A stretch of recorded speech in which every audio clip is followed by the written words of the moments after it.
প্রতি বছর যেসব বাংলাদেশি শিক্ষার্থী যুক্তরাষ্ট্রে পড়তে যান, তাদের বেশিরভাগের লক্ষ্য থাকে সেখানে একটা চাকরি খুঁজে পাওয়া।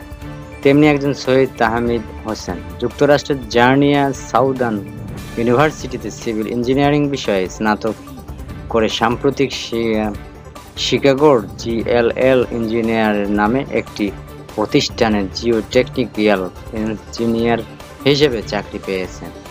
যুক্তরাষ্ট্রের প্রতিষ্ঠানে কিভাবে চাকরি পেলেন এবং সেখানে কাজের বিষয়ে নিজের অভিজ্ঞতা জানিয়ে সৈয়দ হামিদ হোসেন চট্টগ্রাম প্রকৌশল ও প্রযুক্তি বিশ্ববিদ্যালয়ে চুয়েট থেকে পেট্রোলিয়াম অ্যান্ড মাইনিং ইঞ্জিনিয়ারিং বিষয়ে স্নাতক শেষ করে যুক্তরাষ্ট্রের জর্জিয়া সাউদার্ন ইউনিভার্সিটিতে 2022 সালে সিভিল ইঞ্জিনিয়ারিং হিসেবে ফুল ফাউন্ড নিয়ে স্নাতকের পড়তে যান।